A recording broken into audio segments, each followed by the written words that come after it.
Hello twelfth class बच्चों, कैसे हो? मुझे उम्मीद है कि आप लोग रिवीजन में लगे हुए होंगे।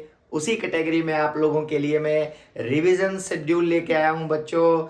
ट्वेल्थ क्लास का चैप्टर 1 से जल्दी जल्दी जो मेन टॉपिक्स होंगे बेटा वो हम करेंगे। हमारे पास ज़्यादा टाइम नहीं है, 15 डेज के आसपास बचे हुए हैं। 15 डेज के अंदर हम लोगों ने मैक्सिमम चैप्टर्स जो मेन मेन टॉपिक्स हैं वो करने हैं बच्चों। तो एक एक टॉपिक को आप लोग जल्दी अपनी कॉपी में नोट करते जाना और उन्हीं को बिल्कुल लास्ट डे रिवाइज करना है। क्लियर है ना? तो बच्चों स्टार्ट करते हैं ट्वेल्थ क्लास का चैप्टर 1 से। जो टॉपिक सीबीएसई के इंपॉर्टेंट टॉपिक्स हैं वही डिस्कस करेंगे, सारे सीबीएसई के ओनली। क्लियर है ना? तो इसलिए 21 तक हम लोगों का यही है कि 20 तक इन चीज़ों को कंपाइल करके 21 से आप लोग जो भी आप लोग वहाँ पे आउटपुट दोगे ना बेटा, उनमें 20 तक जो आप लोगों ने रिवीजन किया उनका बहुत बड़ा रोल आएगा। क्लियर है ना?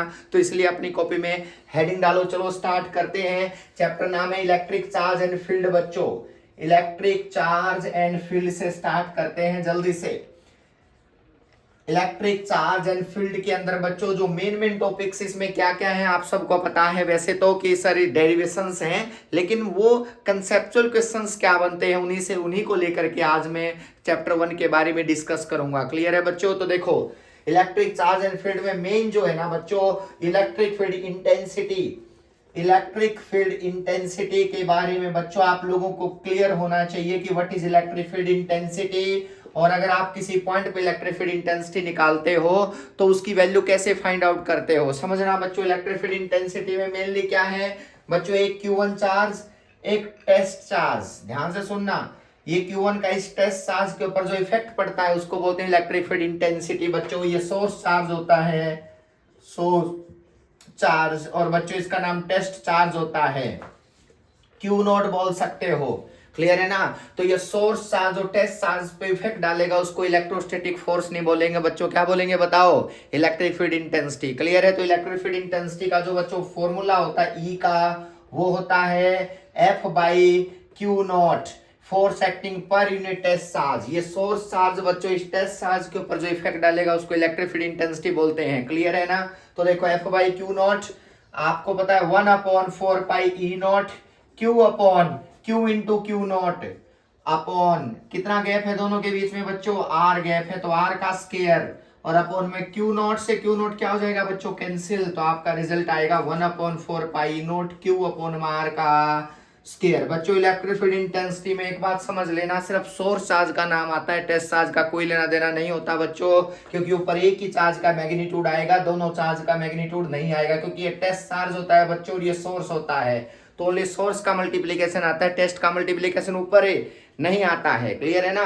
अब आपसे जो क्वेश्चंस पूछे जाएंगे वो किस तरह के आएंगे बच्चों, कि मान लिया एक कोई भी स्क्वायर, ध्यान से सुनना, ये प्लस का क्यू, ये प्लस का क्यू, ये माइनस का क्यू, ये प्लस का क्यू। क्लियर है? बोलेंगे बताओ सेंटर के ऊपर क्या निकालनी है, बोलो इलेक्ट्रिक फील्ड इंटेंसिटी निकालनी है। या आप लोगों को ट्रायंगल की शेप में कोई भी डायग्राम बना मिलेगा बच्चों, ये प्लस का क्यू, ये माइनस का क्यू और ये प्लस का क्यू के सेंट्रोइड पे पूछ लेगा, या फिर आप लोगों के किसी वर्टिसेस पे आप लोगों से इलेक्ट्रिक फील्ड इंटेंसिटी की वैल्यू पूछेगा।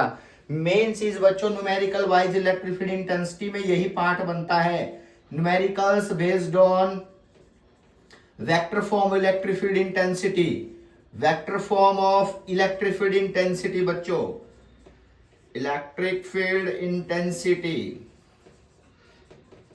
इंटेंसिटी मतलब आप लोगों को एक फॉर्मूला याद होना चाहिए कि इलेक्ट्रिक फील्ड इंटेंसिटी का जो फॉर्मूला आता है उसमें सिर्फ सोर्स चार्ज का नाम आता है, और आप लोगों को ये पता है कि प्लस प्लस को क्या करता है, रिपेल। तो इसका एरो किधर जाएगा बच्चों, इस डायरेक्शन के अंदर रिपेल होगा, ई की डायरेक्शन होती है, ये ई की डायरेक्शन होती है। और अगर मान लिया ये नेगेटिव चार्ज है होता तो इसको अपनी साइड अट्रैक्ट करता। तो एरो का मतलब समझ जाना कि बेटा आप लोगों के पास वेक्टर फॉर्म है तो आप लोग प्लस प्लस को रिपेल करता है और माइनस प्लस को क्या करता है बच्चों, अट्रैक्ट करता है। तो मैं एक इनमें न्यूमेरिकल सोल्व करवाता हूं, फिर अगले टॉपिक के साइड चलेंगे। एक ट्रायंगल या बेटा क्या है, स्क्वायर, ज्यादा से ज्यादा ये दो पार्ट आ सकते हैं। क्लियर है ना? सीबीएसई में इतना नहीं हो सकता कि आपको हेक्सागन की फॉर्म में कोई दे देंगे फॉर्म, नहीं, मतलब आप लोगों को या तो स्क्वायर की फॉर्म या ट्रायंगल की फॉर्म, किसी पॉइंट पे भी क्या पूछ सकेंगे, बोलो इलेक्ट्रिक फील्ड इंटेंसिटी, जो आपको बता दिया फोर्स एक्टिंग पर यूनिट टेस्ट चार्ज होता है। चलो स्टार्ट करते हैं हम स्क्वायर से बच्चों।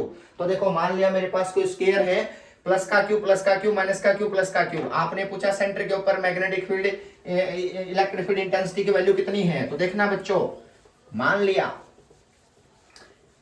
बच्चों आप लोगों से डिस्कस करें कि सर देखो हम लोगों को इलेक्ट्रिक फील्ड इंटेंसिटी की वैल्यू समझाओ सर कैसे निकालते हैं। देखना, देखो मान लिया बच्चों ये कोई स्क्वायर है,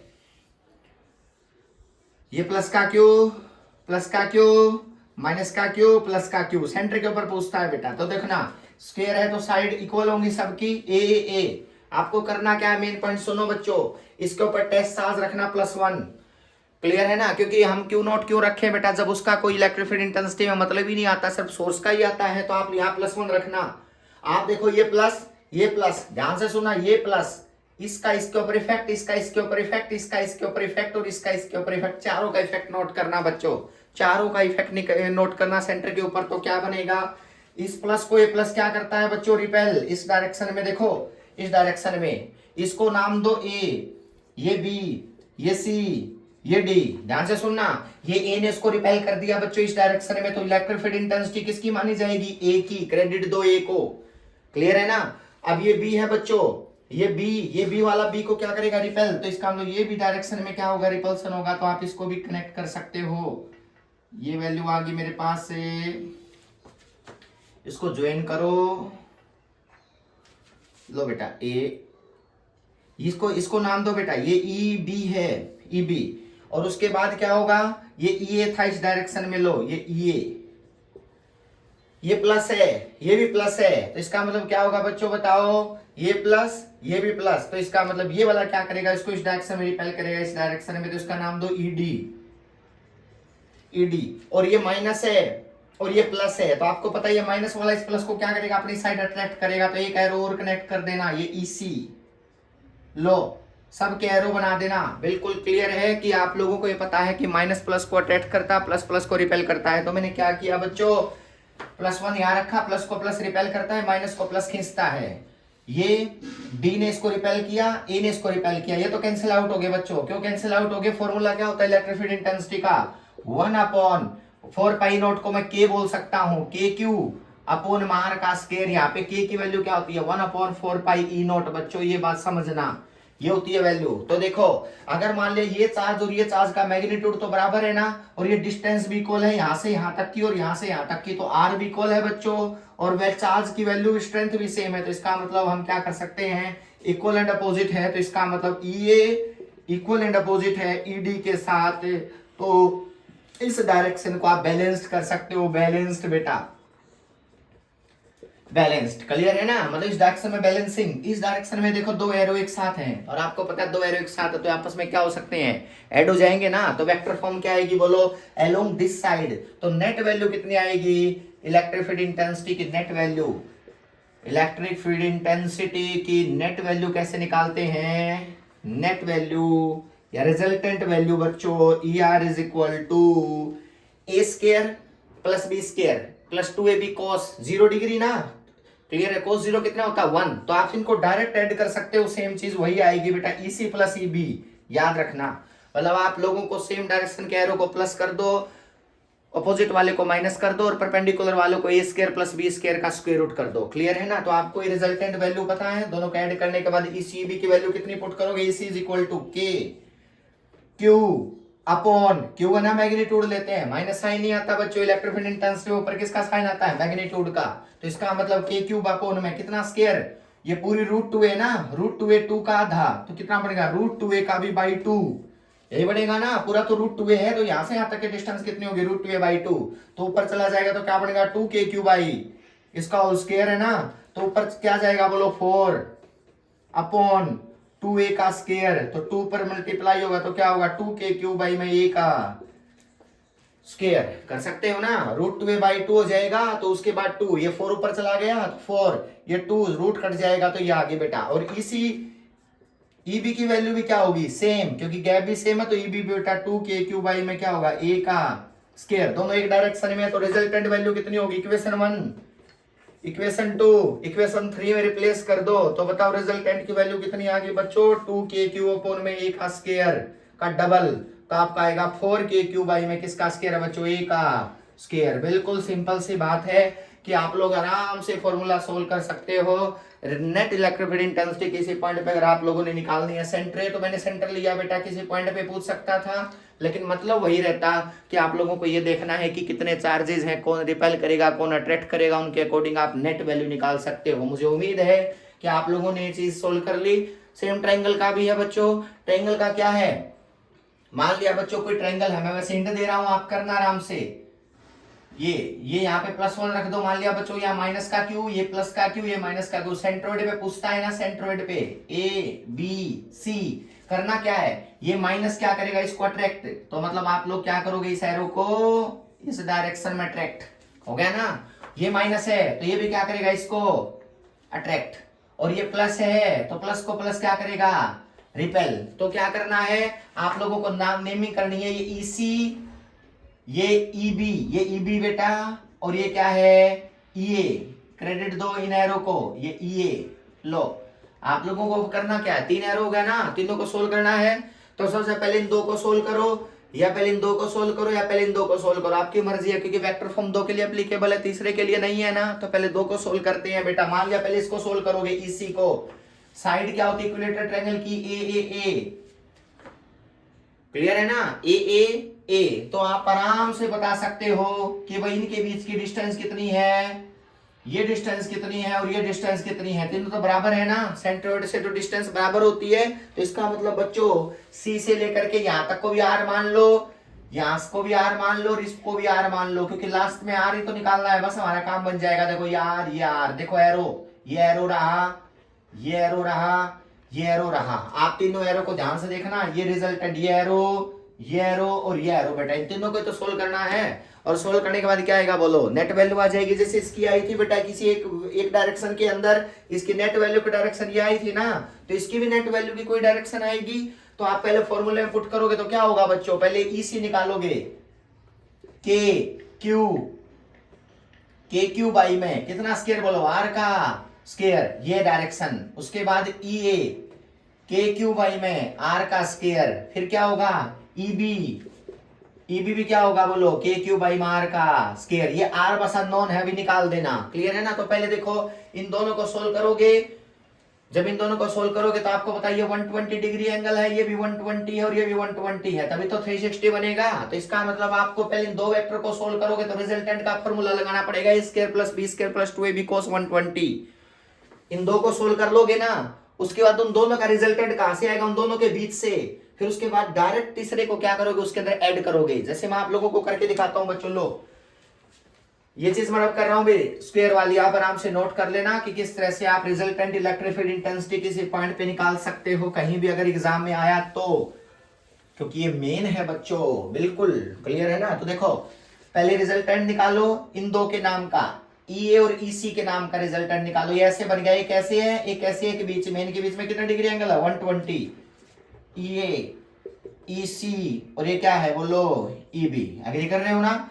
तो करना क्या है, A square plus B square, तो क्या पड़ेगा, E square plus EC square plus 2a EC cos 120 का स्क्वायर रूट है, दोनों बराबर, दोनों बराबर हैं, तो दोनों की जगह इक्वल पुट कर दो, E square plus E square plus 2e square cos 120 कितना होता है, -1/2, क्लियर है ना, -1/2। तो 2 से 2 क्या हो गया, कैंसिल, एग्री कर रहे हो ना सर। cos 120 कैसे होगा, 90 + 30,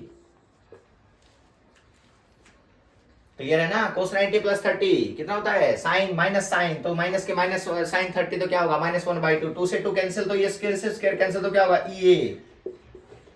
ईए, मतलब इन दोनों की रिजल्टेंट वैल्यू, और ईए कितना है यहाँ पे, के क्यू बाई मार का स्क्वायर। बच्चों इन दोनों के रिजल्टेंट वैल्यू जो आएगी वो ईए आएगी, जो इन दोनों के बीच से जाएगी, समझो, क्लियर है ना। और ये ईबी था यहाँ पे, और ई भी इन दोनों के बीच से आएगी, तो इसका मतलब ये ई है, तो दोनों आपस में ऐड कर दोगे, ये और ये एरो, तो देखो 2 एरो बन गए एक डायरेक्शन के। तो नेट वैल्यू टोटल कितनी आई, टोटल इलेक्ट्रिक फील्ड इंटेंसिटी कितनी आई, total electric field intensity check करना बच्चों, वो इन दोनों को ऐड करोगे, ईए को और ईबी को, क्योंकि एक डायरेक्शन के आगे, क्योंकि इन दोनों का रिजल्टेंट सो बीच से गया, इन दोनों का रिजल्टेंट तो ये आया जो इन दोनों के बीच से गया इन एरो के बेटा, और तीसरा उनके साथ ही था, तो इसका मतलब ये अब नेट वैल्यू क्या होगी, ए प्लस है ई बी। अब आपको के क्यू बाई मार स्केयर है, इसका भी के क्यू बाई मार स्केयर है, तो आप आराम से बता सकते हो 2 के क्यू बाई में किसका स्केयर बोलो, आर का स्केयर, यही हुआ ना। अब सर आर स्केयर बताओ, आपको पता है ना ये जो आर स्केयर है ये जो साइड आती है ये साइड का 1/3 तो नीचे से और 2/3 ऊपर से, पता है ना। किसी सेंट्रोइड की खास बात क्या होती है कि वो 1/3 डिस्टेंस तो होता है नीचे से इस हाइट का और 2/3 होता है ऊपर से, क्लियर है। तो पहले जैसे मान लिया ए है, ये a/2 है, पाइथागोरस थ्योरम लगाओ, इससे पूरी हाइट आ जाएगी a square minus a square by 4 करके, कितना आ गया बोलो 3a स्क्वायर बाई 4 का रूट, तो रूट 3a/2, यहां से यहां तक की पूरी रूट 3a/2 आ गई, तो उसका रूट 3a/2 का 2/3 है ऊपर से, इसका लो ये और ये तो बराबर है तीनों, तो मैं ये निकाल लेता हूं, तो इसका मतलब ये जो हाइट आ गया आर की वैल्यू क्या आ गई 2/3 किसका, रूट 3a/2 का, 2 से 2 a/√3 बच्चों याद रखना, तो आर की जगह पुट करोगे तो आपका के क्यू बाई में a/√3 का स्क्वायर तो आएगा 6 के क्यू बाई में a का स्क्वायर। बच्चों याद रखना ये नेट वैल्यू आ गई सेंट्रोइड के ऊपर, अगर कोई पूछे तो net value electric field intensity की किस पे आ गई, सेंट्रोइड इस डायरेक्शन में बच्चों, नीचे की डायरेक्शन में, क्लियर है। मुझे लगता है ये बहुत सिंपल सी बातें हैं, सिंपल तरीके से आप सोल्व कर सकते हो। ये टाइप 1 है बच्चों, ट्रायंगल पूछे, रेक्टेंगल पूछे, आपको नेट वैल्यू निकालनी आनी चाहिए, 3 वेक्टर तो 3 सोल्व करना, 2 है तो बहुत अच्छी बात है, एक बार ही फॉर्मूला लगेगा, 2 बार देखने की जरूरत नहीं है, बात समझ में आ गई ना। तो ये क्वेश्चंस आपसे इलेक्ट्रिक फील्ड इंटेंसिटी के फॉर्म में बच्चों रिवीजन शेड्यूल में मैं ऑफलाइन भी लेता हूं, वहां भी ये चीजें करवाता हूं बच्चों। अब ऑनलाइन में मुझे लगा कि नीड है, बच्चों को मैसेज आए थे, तो मैं आप लोगों को ये रिवीजन शेड्यूल मैंने बनाया है, उसके अकॉर्डिंग मैं आप लोगों को कर रहा हूं, क्लियर है ना। आप देखो जल्दी से अपनी कॉपी में, नेक्स्ट देखो इलेक्ट्रिक फील्ड इंटेंसिटी के बाद है बच्चों इलेक्ट्रिक डाइपोल का topic.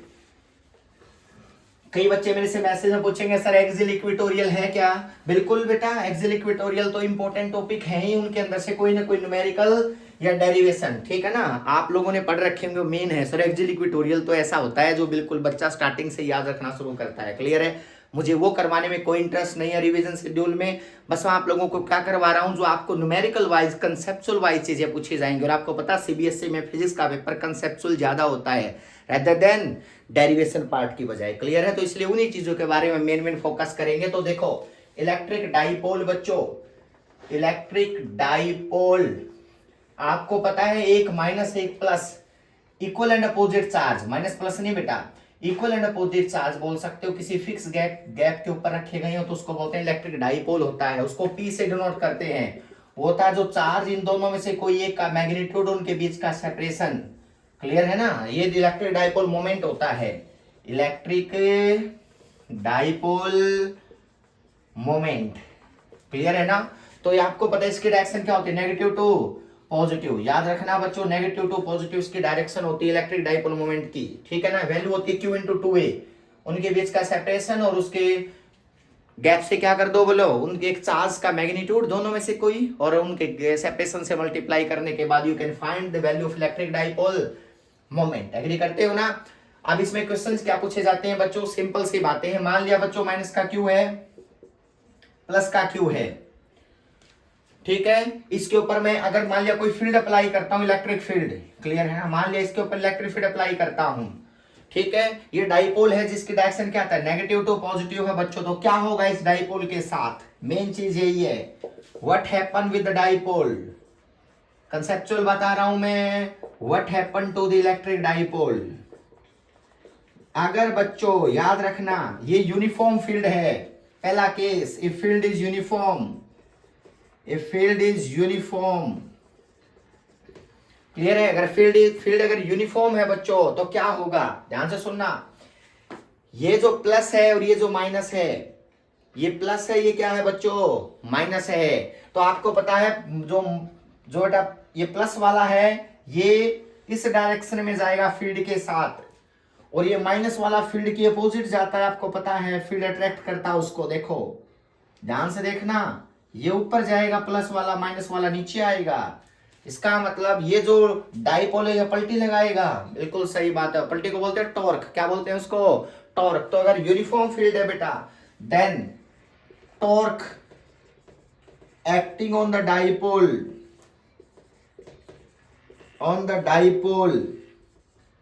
is PE sin theta.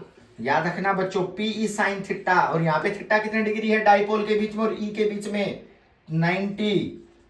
Dipole के बीच में और E के बीच में तो थीटा 90, तो PE।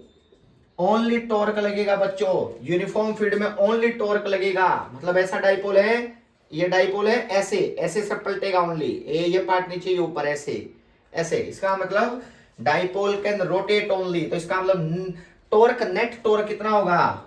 Non zero. Net torque non zero होगा बच्चों,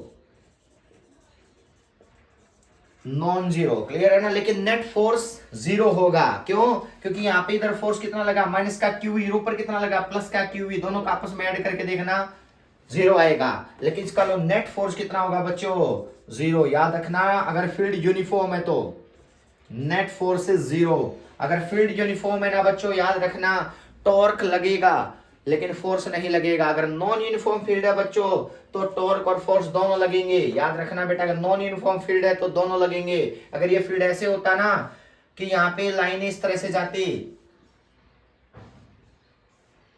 ठीक है ना, इस तरह से फील्ड लाइनें जाती और आपका डाइपोल ऐसे रखा होता, ऐसे रखा होता मान लिया बच्चों, तो देखना ये माइनस का क्यू, ये प्लस का क्यू। यहाँ पे लाइनों की स्ट्रेंथ ज्यादा है और यहाँ पे लाइनों की स्ट्रेंथ कम है। इस रीजन में यहाँ पे लाइनें कम दूर दूर है या लाइनें क्लोज क्लोज है, तो यहाँ पे स्ट्रेंथ ज्यादा है। चेक कर लो, चाहे स्ट्रेंथ मोर और यहाँ पे स्ट्रेंथ क्या है बोलो? लेस। तो इसका मतलब ये हुआ कि इसके ऊपर जो फोर्स लगेंगे, यानी कि ये जो फोर्स लगेंगे ये इक्वल स्ट्रेंथ के नहीं होंगे। क्लियर है ना? क्योंकि यहाँ पे लाइनें दूर जा रही है तो यहाँ पे कमजोर है फील्ड लाइंस और यहाँ स्ट्रॉन्ग है। तो इसका मतलब यहाँ पे और यहाँ पे किसका फर्क है बच्चों? फोर्स का डिफरेंस आएगा। तो घूमे तो गाई पी साइन थीटा से रोटेट तो करेगा, लेकिन यहाँ पे नेट टॉर्क भी जीरो होगा बच्चों और नेट फोर्स भी क्या होगा? जीरो होगा। ये समझ लेना, अगर फील्ड नॉन यूनिफॉर्म है तो साथ में चलता भी है और घूमता भी है बच्चों। इस तरह से रोटेशन आती है, चले भी गा और घूमे भी गा। क्लियर? लेकिन अगर यूनिफॉर्म है तो सिर्फ पलटी लगाएगा, चलेगा नहीं, क्योंकि नेट फोर्स कितना है वहां पे? जीरो है। तो मुझे उम्मीद है कि ये चीजें आपको क्लियर होंगी।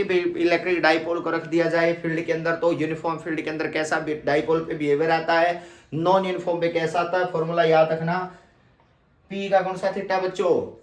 Sine theta. एग्री करते हो? तो इस चीज को आप लोग करो। डाइपोल का केस, डाइपोल पे न्यूमेरिकल आते हैं, ठीक है ना?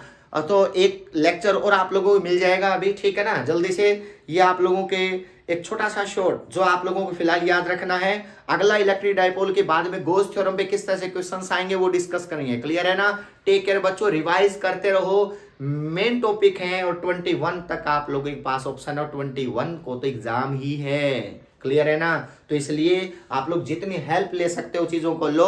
और मैं ऑफलाइन ऑनलाइन दोनों जगह, ऑनलाइन पार्ट में तो ये चीजें जितनी हो पाएंगी मैं करूंगा ही। ऑफलाइन में मैंने बहुत पहले से स्टार्ट कर रखा है फिजिक्स क्लाउड के नाम से। क्लियर है ना? कोचिंग सेंटर है, वहां पे जो बच्चे आते हैं वो स्टार्टिंग से जो ऑफलाइन पार्ट है बेटा उससे रिवीजन शेड्यूल हमने लास्ट मंथ ही स्टार्ट कर दिया था, लेकिन ऑनलाइन में भी करवाऊंगा। क्लियर है ना बेटा? श्योर। टेक केयर, बाय बच्चों।